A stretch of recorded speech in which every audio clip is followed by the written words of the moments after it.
Hi guys, my name is Kiera, but here on the internet I go by Hobokiki. And today we're actually in my Hobonichi Day Free. I just want to do a really quick flip through of my media journal, which is this right here, and it is for the month of February. I know, I'm a little, well, a lot like backed up, but we're gonna get right on to our regular scheduled program. As soon as I get this uploaded and a couple of other videos, we'll be good. So it's fine, no worries here. So this is my media journal. For those who are new here, it was going to be like just my book journal, but I knew I wasn't going to have the time to read multiple books in 1 month. So I decided I would just make it my every kind of media journal. So that's how we landed here. So again, this is for the month of February. She's cute, isn't she? All right, let's just go ahead and jump right into this. This is the first thing I said I wanted to document here, and this is an ode to Poppy Playtime, Chapter 3. This video game has consumed my life. It is like so fun, and I feel like there's always more details to like see when you replay it. And it's just good storytelling. And I think that's what it all sums up to, is that I am a sucker for good storytelling. I did show like how I created this layout. I believe, yeah, I do have a video on this. So if you wanted to know more details, if you wanted to see how like this little bloody handprint was made, definitely check out that video. Moving forward. All right, so one thing that I do want to quickly note is that the color for this month is red, and it's not really like a red like this is like a true red. This is more like it's like a muted red, which I'm here for. I can do this kind of red versus this kind of red. I do have a highlighter that is in this color, but that would have been too much for me. So I like this muted red here. And basically what happened was, for the month of January, I did try to, I can show you guys a few pages, but everything's random, right? So it's like everything has like its own color palette and its own theme. And I hated it, bro. It was just like, ew, nothing is cohesive. Of course, if that works for you, then do you, boo. But for me, it's just like, I like to have a theme. I guess I'm just old school like that. So the theme, it's not any real theme really. It's just like if everything could just fall under the same color palette so it looks nice when I'm flipping through, then I'm happy with that. Anyways, I said all of that. Let's go ahead and get into one of the first media that I partook in, which is The Brother's Son. You can watch that on Netflix. It is a show, and it is so good. I loved it so much. I really don't have anything bad to say about it. I love Charles. I just wanted to be there for Charles. He was just like, you know, we love a morally gray character, because I feel like most humans are morally gray, whether you want to admit it or not. Like, a lot of us will bend rules for certain exceptions. Such like, I'll speak for myself here. Like, for my kids, normally I am not an aggressive person. I would never hurt anybody. However, if you hurt my kids, well, that's where the exception comes in place, right? So it's like, whether you want to admit it or not, it's like we're all a little bit like morally gray. It's just like a spectrum of good and bad, and like where you fall on that spectrum that day. You know what I'm saying? At least that's how I like to look at people. I don't like to look at people as all bad or all good. And so I hate it when there are characters that are either all good or all bad, because I feel like how I, you know, see people, it just don't feel like that's accurate to any human being. No one is, in my head, no one is all good or all bad. That's a human being, okay? We're talking about humans. So, I don't know. I just love all the like morally gray people in this show. And of course it has martial arts in it. It's just good. It's a good story, and it's got lots of humor in it as well. I really have nothing to pick at. I really don't.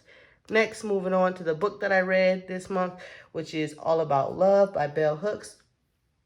One can say that this is a self-help book, but it was actually really good. I like this book because one, it kind of like focuses on like why not a lot of people can really fathom what love is, and therefore if you don't know what love is, you really can't show love. And that's because we're all like working on our own definitions of love. So you may think, oh, this equals love, which so I'm going to show love this way. However, I may think that XYZ equals love, which means I'm going to show love this way. And now we can't connect because we have two different definitions of love. And that's basically where the book starts. It's like, here's the problem and here's how we fix it. And then it talks about showing love in every aspect of your life, not just like relationship love, but like platonic love, working at your job, like just being able to show love in every little aspect of your life, which is something that I kind of want to incorporate more of. So I actually really like this book. Moving forward, I watched this movie with my kids. It's called Ryan in the Dark. And I do have like this Mickey sticker here with this red foil. He's so cute. But I really like this movie, but the reason why I gave it 3 stars is because I felt like it was a one-offer. Like, it's not something that I can repeatedly watch day in, day out. One movie that I know I can watch with my kids every single day, if they told me to, would be the Super Mario movie. No questions asked.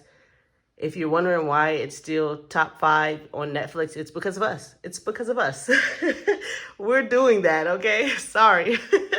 But that movie, as well as like most Disney movies, and emphasis on most, because I can't do all Disney movies, but most Disney movies I can watch every single day, all the time.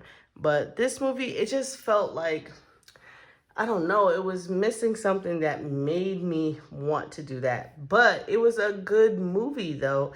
I did like what it was trying to do by personifying darkness and basically showcasing how we take darkness for granted, right? And it was a good story. It was a good story. I will give it that much. Here we have the halftime show, because of course this was for the month of February, so you know the Super Bowl was in February. I did watch it, but I didn't really care about the halftime show. I mean, not the halftime show, the Super Bowl, like, because if you ain't the Packers, then I don't care. But the halftime show, it was pretty good. It was cute. I love the roller skating. I felt like that was fun and like a new element to add. And then Beyonce had her little commercial during the Super Bowl, and I thought it was so cute, especially seeing her as a gamer. And that's essentially it. I thought the commercial was very cute and a great advertisement for her new singles. Speaking of which, I did have to document her new singles, Texas Hold'em and 16 Carriages. Both are really good songs. Was not expecting for Beyonce to release country music, but I'm here for it. I'm not mad at it. I was skeptical until I heard it, and I'm like, okay, it's good. With Texas Hold'em, I just wrote a quick little snippet from each of these songs, actually. For this one, I wrote, too hot to think straight, too cold to panic, all of the problems just feel dramatic. Because I feel like that's me. Sometimes, and my therapist has told me that before, it's just like, sometimes I do like blow things out of proportion than what they truly are. And it is a trauma response, and I am working on it. But I really did like that quote. And then this is from 16 Carriages. Going so hard, gotta choose myself. Underpaid and overwhelmed. I might cook clean, but still won't fold. Still working on my life, you know. Only God knows, only God knows, only God knows. That is like such a good quote. I just like this part here. I might cook clean, but still won't fold, because it's like that double entendre. And it's just, it was like, Okay. Okay, Beyonce, I see you. But it's just like I am nervous, I guess, for the album that's supposed to be released March 29th, just because, you know, they can't I feel like they can't all be 5-star songs, you know what I'm saying? And maybe that's just me being a hater, but it's just like I don't know. I hope she proves me wrong. But so far, I do like what she's put out. So there's that. Okay. Speaking of me being a hater, you guys liking these transitions because they're coming naturally, okay? The Avatar: The Last Airbender live action adaptation came out on Netflix.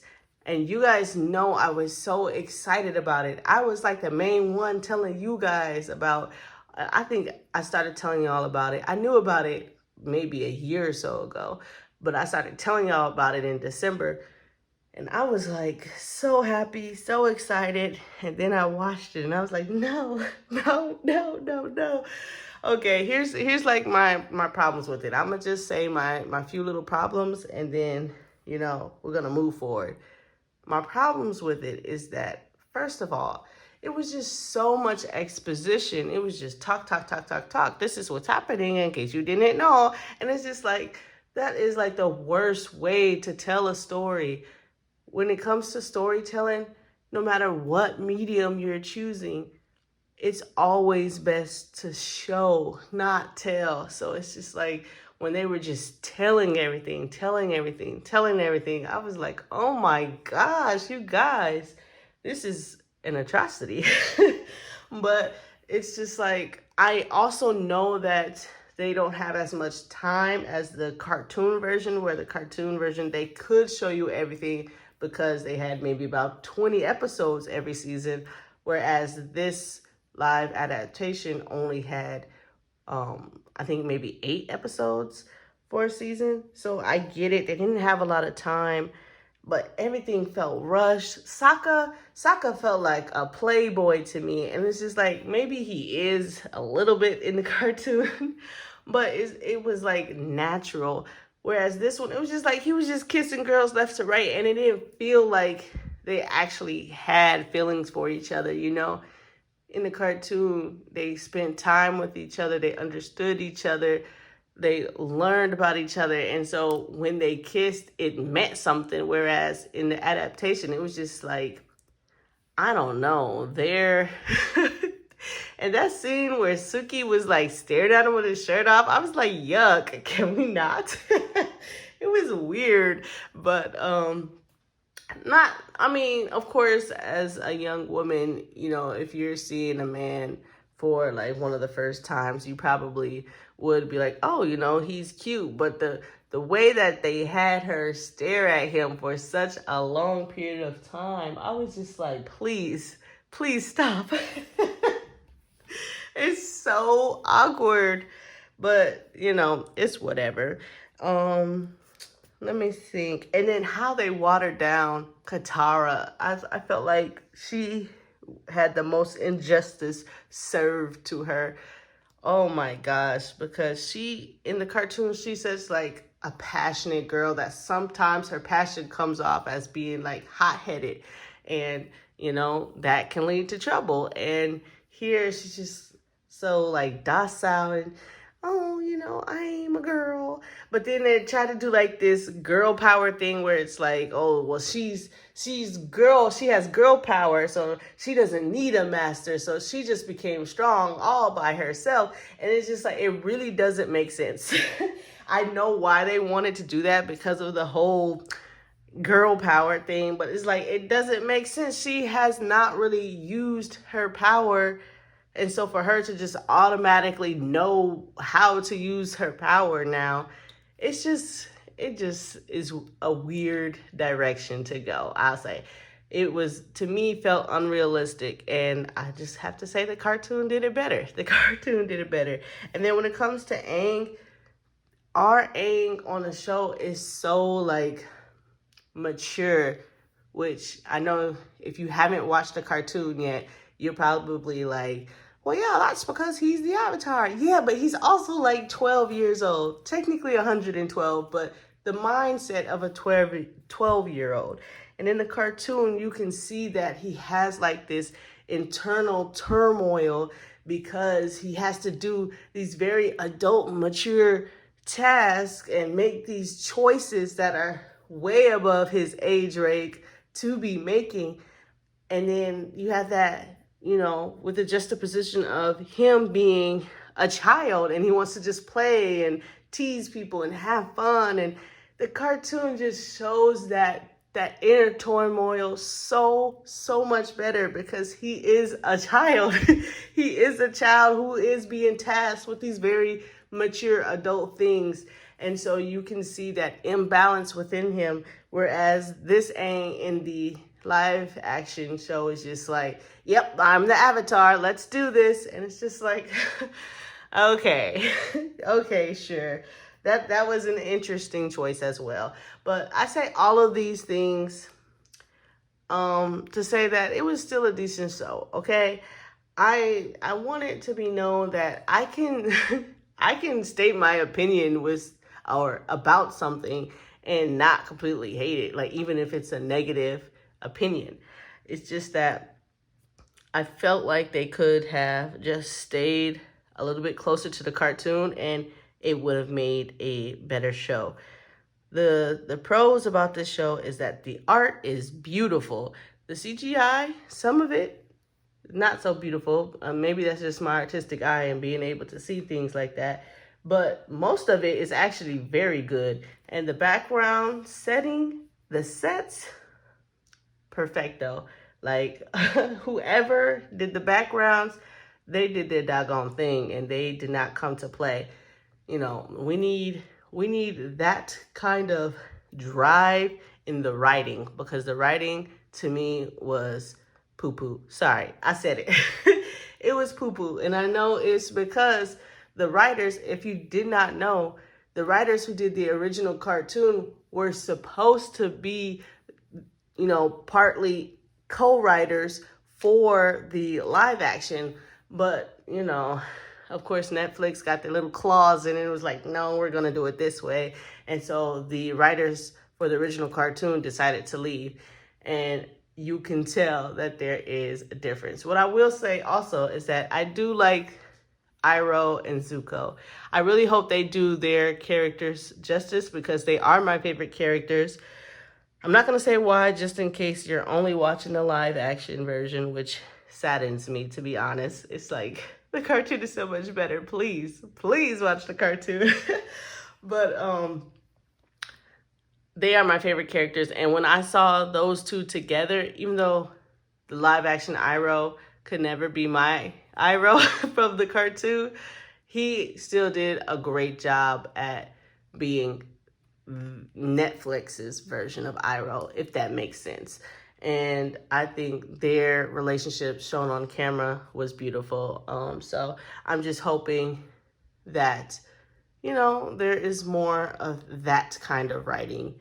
What I will say is that I know they are coming out with a season 2 and 3 for the live action Avatar. So I'm just hoping they take these critiques, don't let it get to your head. It's like, oh, everyone hated it. But like, okay, so how can we use those critiques and make a better story? Because honestly, the characters are there. The background is there. The setting is there. The graphics are there. The CGI is there. To me, what really let everything down is the writing. The writing was poo-poo. I'm sorry. So it's just like, I'm hoping that, they take their time and in season 2, maybe give us another episode or 2 if you need a little bit of time, but, tell the story how it needs to be told, because otherwise, why are you telling the story? And I understand that, it's an adaptation, so that means they don't have to stick to the confines of the story. I'm sorry, I'm really talking about this. Y'all can tell I'm passionate about my cartoons. But I understand they don't have to stay within the confines of the story. There are some adjustments that they did that I actually like. I like that they put, I think, 3 episodes in one when they were in Boxing Day, and I was actually fine with that. I actually liked how they changed Boomy's character, and they made him kind of like he was crazy because of what happened in the war. You know what I'm saying? And how he was saying, like, you don't know what it's like to be basically a ruler and have to make the hard choices of, like, do I feed the starving families or do I feed the soldiers who need to protect the starving families? And I'm like, that's real shit. Excuse my language.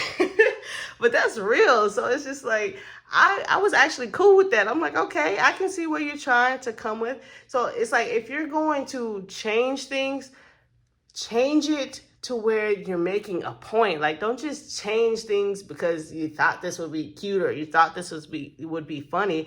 Like, Netflix was the whole reason why they were saying we're going to make this be like Game of Thrones, which has like this serious tone to it or whatever. But it's just like, some of the choices that they made with the writing was pretty juvenile. But it's just like, I'm gonna give them, you know, their flowers. They did a good job. It's just that I think they could do better. And for that reason, I'm giving them 2.5 stars. I said all of that just to get that out there really quickly. I'm not going to keep harping on this. I'm hoping that with seasons 2 and 3, they choose to do better. That's all.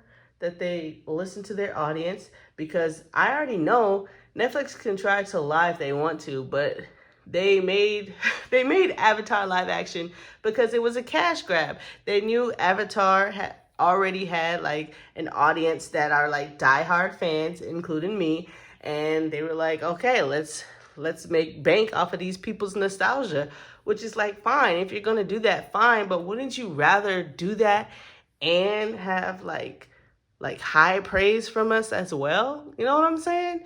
Like, you're already spending a big budget on this, so like, do that and make a great story. And if you want to change things, I'm here for the changes, but make it make sense. Because Katara just saying, yep, I'm a master just because I'm a bad bee, it doesn't make sense. She literally was shunned, well, not shunned, but was told not to use powers. And then all of a sudden, 3 days pass, and now she knows how to make gigantic waves and ice cubes. And like, how does it make sense? It doesn't make sense. I know you're trying to like feed into like the woman power narrative, but it doesn't make sense. So I'm just saying, you know, just do a little bit better with the writing, and you're gonna have a hit. Like, if you want to, like, the blueprint is already there. Just stick to the blueprint if you don't know how you're gonna write it to make it better. But of course, I'm done, because wow, that was a lot of time sounding cray-cray over a cartoon. I'm just saying, it's because the cartoon is so doggone good. Anyways, moving forward to my last spread, which is my playlist. I just want you guys to know, when I'm making these playlists, these are not songs that I am like going to look for. These are literally songs that have just been stuck in my head and won't get out. So they're not like me searching for music and jamming out to the music. When I make these specific playlists, it's like, what songs were stuck in my head this month? And these are the songs that were stuck in my head this month. So it's crazy because a lot of love songs just randomly popped in my head this month. But I have to give mention to I've Got the Magic in Me from Pitch Perfect, the movie Pitch Perfect.